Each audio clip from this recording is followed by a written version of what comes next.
Bienvenue ici, nous sommes au Semnoz avec, à l'occasion de la fête du bois et de la forêt. On était il y a quelques semaines au bord du lac d'Annecy. Cette fois, on est au Semnoz avec le Grand Annecy. C'est une émission que nous faisons ensemble. Donc, avec mes trois premiers invités, donc Frédérique Lardet, qui est la présidente du Grand Annecy. Merci beaucoup d'être là. Bonjour, merci à vous.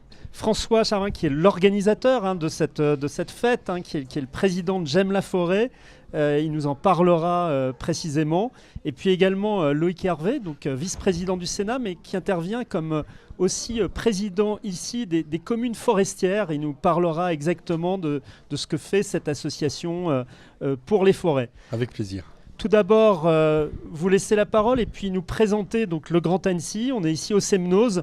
Le rôle un peu, ce que pèse et ce que représente la forêt pour le Grand Annecy. Alors on parle toujours des grands Annéciens, du volume d'habitants, 210 000 habitants, mais on oublie que le Grand Annecy, ce n'est pas qu'un milieu urbain, c'est aussi un milieu forestier, puisque 47% de notre superficie est représentée par de la forêt. Okay, la moitié du Grand Annecy, presque la moitié, voilà, plus de 23 000 hectares sont des forêts, donc d'où l'importance. D'ailleurs, il faut savoir qu'un certain nombre de nouveaux grands Annéciens viennent pour nos montagnes, donc pour notre forêt aussi, puisque nous avons des montagnes qui sont emplies de forêts, telles que le Semnoz aujourd'hui, là où nous nous trouvons actuellement. Alors c'est un week-end, voilà, aujourd'hui on est samedi, demain il y a aussi une journée, alors la météo est un peu capricieuse aujourd'hui, en revanche demain on annonce du grand soleil, donc l'idée c'est d'inviter le maximum de grands Annéciens à venir ici au Semnoz pour découvrir tous les acteurs un peu de la forêt qui sont réunis là. Oui, besoin de communiquer auprès de la population. Comme je l'ai dit, un certain nombre de la population est urbaine et utilise la forêt, pas toujours dans les meilleures conditions possibles pour bien entretenir et bien préserver notre patrimoine forestier. Donc c'est une occasion pour nous de faire découvrir à l'ensemble des familles, du plus petit au plus âgé, aux seniors, de découvrir ce qu'est la forêt, ce que sont nos forêts et comment on doit les utiliser. Alors Loïc Hervé, la gestion publique des forêts, c'est très important et donc c'est un rôle qu'ont les communes. Et justement, que font les communes forestières du département pour ces actions-là? Alors l'association des communes forestières, c'est une très vieille association qui est une association d'élus au service des élus pour aider les communes propriétaires de fonciers forestiers à gérer ce foncier forestier. Et de plus en plus, ça devient une association qui aide les élus à avoir les outils pour ce qu'évoquait Frédérique Lardet, c'est-à-dire avoir une forêt qui soit entretenue, gérée durablement, qui permettent que les différentes pratiques puissent s'exprimer, et puis qui essayent, en lien avec nos amis de la forêt privée, qui essayent de regarder comment aussi on peut aider les propriétaires privés à gérer la forêt. Vous savez qu'on est dans une période de crise dans la forêt, une crise économique, crise du scolyte, et qu'on a besoin d'accompagner l'ensemble des propriétaires publics, propriétaires privés et tous les acteurs de la forêt. Et c'est un peu tout ce monde-là qui est représenté aujourd'hui et demain au Semnoz. Alors justement, avant de laisser la parole à François Charvin, ce que je vous propose, c'est qu'on regarde une interview qu'on a réalisée il y a 2 jours avec Julien Langlais, qui est le directeur de la direction départementale des territoires, et donc il nous explique le rôle de l'État avec justement la crise que vous venez d'évoquer, qui est la crise du scolyte, qui est un impact terrible pour les forêts en général et au Semnoz en particulier ces derniers mois. On regarde le reportage et on revient ici au Semnoz. Oui, alors la direction départementale des territoires a plusieurs missions. La première, ce sont des missions réglementaires. On autorise par exemple les coupes pour les forestiers qui n'ont pas de plan de gestion. On travaille aussi lorsqu'il y a des projets qui nécessitent de couper des forêts pour qu'il y ait des compensations, des reboisements et s'assurer de la préservation globale de la forêt dans le département. On peut aussi apporter des financements dans le cadre du plan forêt 2030 pour aider à la modernisation de l'outil de nos forestiers.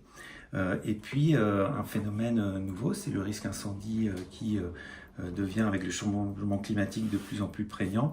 Et pour ça, la DDT participe à l'élaboration d'un plan de défense et de lutte contre l'incendie avec l'ensemble des acteurs, et notamment le SDIS et les pompiers et l'ensemble des forestiers. pour élaborer ce plan de défense contre l'incendie dans notre département. Pour les forestiers, le moment est difficile puisqu'ils sont touchés par cette crise du scolite, qui est un petit insecte qui, lorsqu'il intervient dans les arbres, les font mourir. Et donc depuis 2023, les acteurs de la forêt sont mobilisés pour intervenir le plus rapidement possible et couper les bois scolités. Donc nous, pour la DDT, on participe au comité scolite parce que le but du jeu, c'est d'identifier au plus vite les secteurs touchés. Le préfet a pris un arrêté qui place l'ensemble du département en secteur touché par le scolite. Et on apporte aussi des financements pour le renouvellement des forêts qui sont touchées par le scolite. Voilà en quelques mots les principales actions qu'on fait sur cette crise et qui nécessitent effectivement un suivi et un soutien auprès des acteurs de la filière. Il y a un accompagnement des acteurs par le biais de financement, par le biais d'un certain nombre de mesures réglementaires qui facilitent et qui limitent les procédures. Par exemple, pour les coupes de bois scolités, pas besoin d'autorisation. Donc ça permet de faciliter et d'aider les acteurs sur des actions qui sont difficiles. Quand on regarde les forêts autour de nous, on voit bien que c'est très compliqué pour les forestiers et qu'il faut que l'ensemble des acteurs se mobilisent pour limiter les pertes de bois dans la filière. Ici, merci à Julien Langlais. Alors François Charvin, peut-être avant de parler de J'aime la forêt, de la manifestation de ce week-end, une réaction à ce que vient de dire donc le directeur, notamment sur cette crise du scolite. Oui, effectivement, on a un vrai problème dans nos forêts de montagne. C'est pour la Haute-Savoie, mais c'est également pour toutes les forêts Savoie, Jura et bien d'autres encore, par rapport à ce scolite, qui est, si je puis dire, le fléau de nos forêts. C'est, comme le dit souvent, c'est une tempête silencieuse, si je puis dire, dans la mesure où on a des milliers de mètres cubes d'arbres qui meurent, et là on estime à environ 350 000 mètres cubes d'épicéas scolités sur l'année 2024. Donc sur le département, sur le département de la Haute-Savoie, okay. Pardon. Voilà, donc c'est juste un gros ordonnée, problème. ça représente... Alors après, en pourcentage, c'est en tous les cas la récolte de bois vert qui est faite normalement sur le département. Donc ce sont des chiffres qui sont vraiment énormes et qui malheureusement, on pouvait imaginer avec le climat qu'on a eu en 2024, on pouvait imaginer que ça allait s'estomper, ben malheureusement pas. Donc c'est suite aux années de sécheresse qu'on a eu, notamment 2023 a été très sec, surtout dans la partie estivale et automnale, et on a retrouvé ce problème sur l'année 2024. Donc voilà, ça c'est le problème qui n'est pas évident à gérer, dans le sens où ces bois ne sont malheureusement sont peu exploités, sont à ce jour, si je puis dire, mal reconnus en termes d'utilisation. Donc ils meurent sur place, si je puis dire, et ils n'ont pas de débouché. Voilà. Alors justement, ce week-end, c'est sensibiliser le grand public, les grands Annéciens à ces différentes crises, j'allais dire, mais il y a aussi d'autres choses. Il y a tous les métiers, l'écosystème, le développement économique, beaucoup de choses qu'on va pouvoir retrouver ici, voilà, tout ce week-end au Semnoz, à travers ce que vous avez voulu monter, J'aime la forêt, et vos partenaires qui sont réunis là autour de la table. Tout à fait. Alors, donc moi je suis à la fois le président de l'Union des forestiers privés de Haute-Savoie, c'est-à-dire qu'on représente le syndicat France-Sylva, qui est le syndicat national, et aussi comme président de l'association qu'on a créée, qui s'appelle J'aime la forêt de Haute-Savoie, à laquelle est associé les communes forestières, le Centre national de la propriété forestière, l'ONF, bien évidemment, l'ISETA, qui est une école de... On va voir d'ailleurs tout à l'heure, on a une interview justement sur la formation. Donc, l'idée, c'est bien évidemment, on a des problèmes dans nos forêts, mais on ne baisse pas les bras. Donc on réagit et on travaille ensemble pour avoir cette dynamique. Alors bien évidemment, cette manifestation à laquelle tous ceux que je viens d'évoquer ont participé, je ne veux pas oublier non plus le Grand Annecy, qui a fait un travail énorme forme de participation et de financement pour cette manifestation. Alors, une particularité, on le voit ici d'ailleurs sur le tour de table, c'est que la forêt, elle est gérée par du public et du privé. Tout à fait. Peut-être, donc le Grand Annecy a une partie de la forêt qu'elle gère également, que vous gérez sur le territoire. En partenariat avec l'ONF et puis en partenariat aussi avec les forestiers privés. On a besoin, 23 000 hectares, ça doit s'entretenir. Les forêts appartiennent à 40%, plus de 40%. Alors en Haute-Savoie, 70% est privé. Et voilà. Et sur le secteur du Grand Annecy, c'est 60%. 60%, donc ce qui veut dire qu'on a un lien très fort avec François Charvin et son association pour faire en sorte qu'on puisse les accompagner, faire des plantations nouvelles. Donc ça nous arrive souvent. Puis d'enclencher la dernière qu'on avait faite, c'était avec l'Outdoor Sport Valley, l'association, où on voit bien que tout l'écosystème du Grand Annecy sont là aussi pour nous aider à planter les 250 000 arbres qui font partie du projet de territoire du Grand Annecy. Donc pas que pour planter des arbres, on voit bien qu'il y a une mission aussi sociétale, environnementale et économique pour faire en sorte que ce territoire ne perde pas tous ses arbres. Peut-être Loïc Hervé, justement, ça on le voit sur le Grand Annecy, c'est partager aussi cette gestion publique-privée dans les autres communes du département. Alors l'État est propriétaire d'un certain nombre de fonciers forestiers, mais c'est essentiellement les communes en Haute-Savoie qui sont propriétaires de fonciers forestiers, qui les exploitent et qui est assisté dans cette mission par l'Office national des forêts, qui est l'établissement public voulu par le législateur pour être l'assistant, le conseiller du maire et du conseil municipal pour exploiter et pour gérer durablement les bois. Le morcellement privé est un vrai sujet, mais il y a un autre sujet en Haute-Savoie auquel vos téléspectateurs doivent être sensibilisés, c'est la question des accès.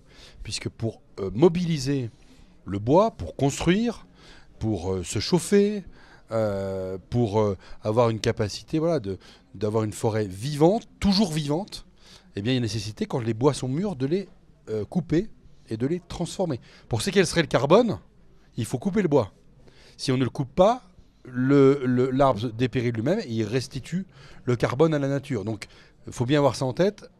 Les forêts sont des puits de carbone à la condition qu'elles soient exploitées. De les gérer. Et oui. Et donc, on a un travail important pour faire face à cette crise du scolyte dont François Charvin vient de parler, évidemment, mais aussi pour, tout au long des mandats, accompagner les élus dans leur stratégie. Alors, on est en partenariat, évidemment, avec l'agglomération du Grand Annecy, qui est l'un de nos grands adhérents, puisque l'agglo adhère à notre association, et aussi beaucoup de communes de l'agglomération, en tant que propriétaires forestiers, viennent auprès de nous et viennent solliciter du conseil, de la formation, de l'information, pour qu'on puisse mettre en place une gestion durable de la forêt. Qu'elle soit publique, c'est la responsabilité des élus. Qu'elle soit privée, c'est aussi un peu la responsabilité des élus d'être aux côtés des propriétaires dans leur gestion. Alors, autre grand sujet aussi, la prévention, les risques d'incendie, évidemment un bouleversement lié au réchauffement climatique qui n'épargne pas le département de la Haute-Savoie et le Semnoz ici. Et notamment, on a interviewé ce matin Thierry Arnoux, qui est du SDIS, et qui nous explique les messages de prévention qu'il va faire passer d'ailleurs tout le week-end ici. Il y a un stand avec du matériel de démonstration assez imposant et il nous explique les nouvelles contraintes, la nouvelle stratégie liée au réchauffement climatique et aux risques d'incendie qui ne sont pas absents malheureusement aujourd'hui de nos forêts ici. On l'écoute et on revient en plateau ici depuis le Semnoz. Oui, donc nous les sapeurs-pompiers, nous sommes présents à la fête du bois justement pour sensibiliser le grand public à l'émergence d'incendies de forêt en Haute-Savoie notamment, avec ce changement climatique. Donc les forêts changent, nous devons nous adapter et aujourd'hui nous nous préparons pour pouvoir intervenir en Haute-Savoie demain face aux incendies de forêt. Donc, on forme davantage nos sapeurs-pompiers à intervenir face aux feux de forêt. Nos matériels également changent, on a investi dans des nouveaux moyens, on développe des moyens pour pouvoir intervenir en altitude sur des feux qui peuvent nous poser demain des problématiques particulières. Et nous travaillons également avec des moyens privés, des hélicoptères privés pour pouvoir intervenir sur des feux qui se présentent, donc sur des parties notamment inaccessibles en Haute-Savoie. En Haute-Savoie, le feu de forêt a un impact particulier par rapport au reste de la France, notamment avec la présence des montagnes, donc on a des grosses difficultés pour accéder aux sinistres.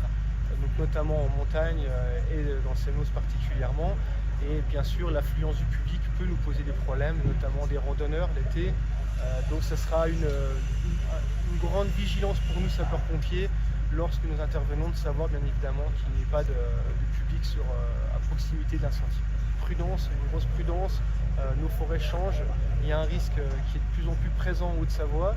Donc demain, il faut que les comportements du public face au risque d'incendie changent. Il soit prudent davantage d'éviter bien sûr de faire des feux en forêt, éviter de faire des bivouacs l'été, éviter de jeter ses mégots de cigarettes n'importe où, voilà, pour encore une fois éviter que le feu se développe et se propage.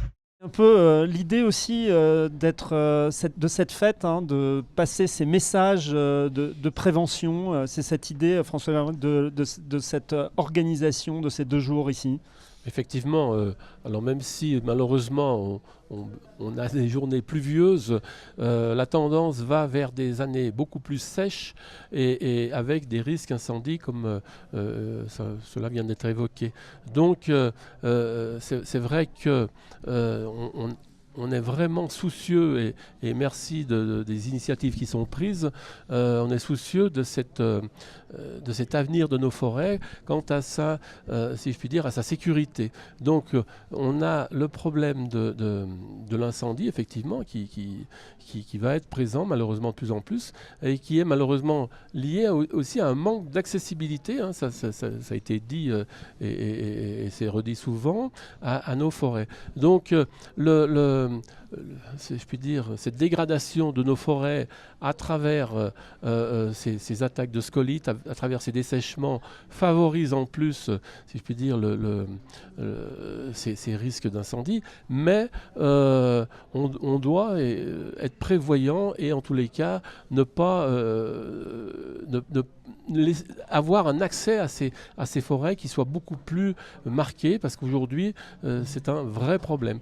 Et après, comment voilà, ça réglera pas tout. En tout cas, ce réchauffement climatique engendre malheureusement beaucoup de conséquences négatives, et notamment dans l'aspect même de nos forêts. On voit tous ces arbres desséchés qui sont esthétiquement, ça dégrade nos paysages. On a le risque, quand les usagers sont en forêt, de prendre tout bêtement une branche d'un bois mort. Sur les zones de pentues également, où l'arbre avait un rôle de retenue, quand il est mort, il joue plus ce rôle, et ainsi de suite. Donc voilà, toute cette problématique climatique, elle est malheureusement présente, et la lutte contre l'incendie fait partie des préoccupations, et je me félicite que des initiatives soient prises dans ce sens-là.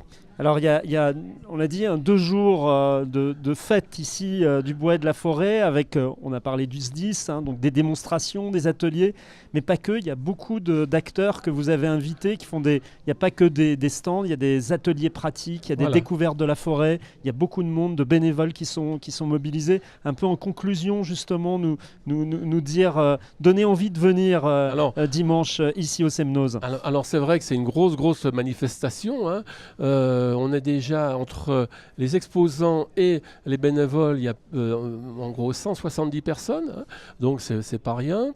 Le but, effectivement, c'est d'évoquer tous les sujets qui tournent autour de la forêt, avec notamment l'exploitation forestière, hein, qui mettre en avant le bois, hein, ça c'est important, ça fait partie de notre message de ces journées-là, et puis aussi tous les autres rôles que constitue cette forêt. Donc moi j'invite voilà, tout le monde c'est demain 10h, hein, les premières animations. Demain, même déjà cet après-midi, mais demain 10h, donc il y a un accueil qui sera finalement très diversifié, hein, à travers effectivement des stands, mais aussi des travaux forestiers qui permettront de voir des gens travailler, parce qu'aujourd'hui en forêt, on parle beaucoup de la forêt, mais malheureusement les métiers de la forêt ne sont pas des métiers qui attirent. on le verra dans la deuxième partie de la table ronde. On a rencontré justement quelqu'un qui va nous parler de formation. Peut-être, Loïc Hervé, justement, c'est important cette mobilisation du grand public, des Hauts-Savoyards à la forêt, à ses risques et puis son potentiel économique qu'on ne connaît peut-être pas forcément très bien. Alors il faut bien vous dire puis le poumon, évidemment, la réserve, on en parlait tout à l'heure, qui est extrêmement importante pour nos villes également.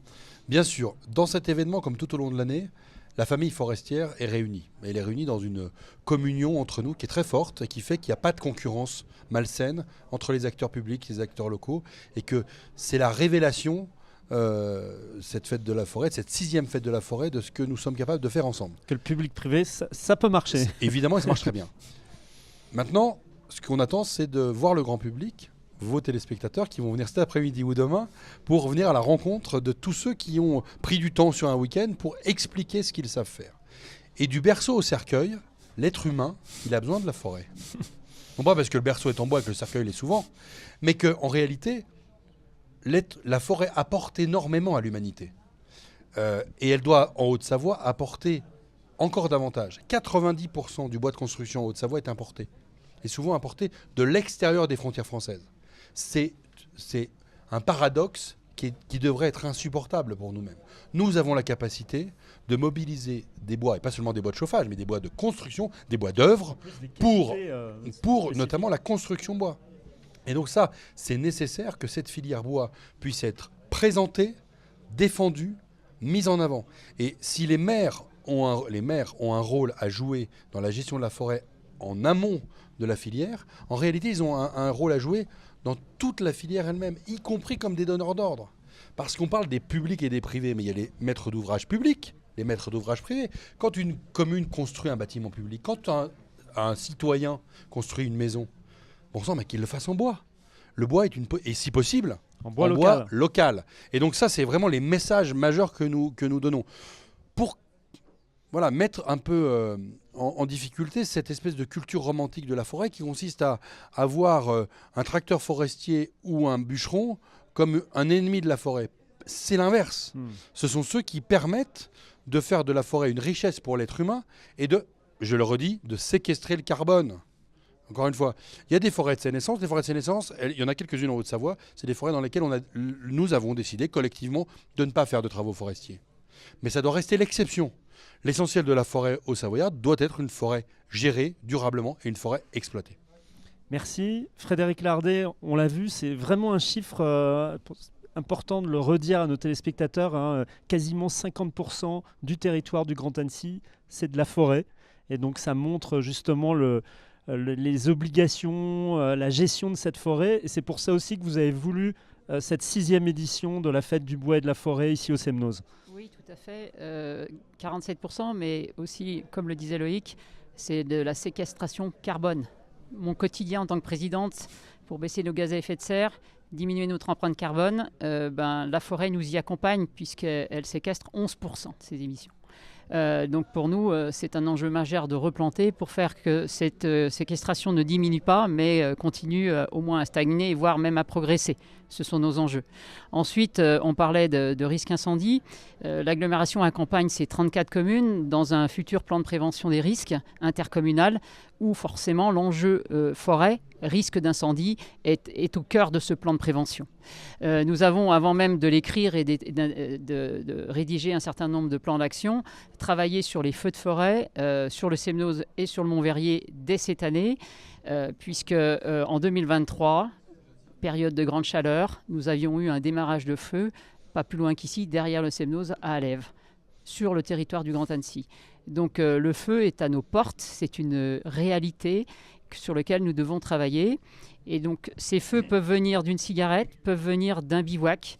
On fait du feu. C'est la raison pour laquelle nous avons passé un partenariat cet été sur le Mont-Verrier, où il y a le risque le plus fort, et sur le Semnoz, avec la fédération de chasse départementale de Haute-Savoie, pour mettre en place un système d'éco-garde qui était là prioritairement pour faire de la prévention, de l'explication, aux touristes bien évidemment, mais aussi aux grands Annéciens qui consomment la montagne de manière parfois pas sécurisante, puisqu'on a l'impression d'être en toute liberté au Semnoz, mais non, pas en liberté, puisqu'il y a une multitude d'usages, notamment on a aussi le pastoralisme qui existe encore sur le Semnoz et qu'on souhaite privilégier. Et donc on doit protéger aussi nos animaux, protéger nos agriculteurs qui viennent travailler l'été au Semnoz. Donc le bivouac, on l'interdit. On va dans la plupart des zones, mais on ne va pas qu'interdire, on va aussi permettre le bivouac sur des zones protégées pour faire en sorte que les feux de forêt ne proviennent pas de l'utilisation de la montagne en été par les grands Annéciens et les touristes. Eh bien, merci beaucoup à tous les trois. On va vous laisser profiter justement de toutes ces animations cet après-midi ici au Semnoz. Et puis, je vais accueillir nos invités pour cette deuxième table ronde, la suite sur ces sujets extrêmement importants et passionnants autour de la forêt.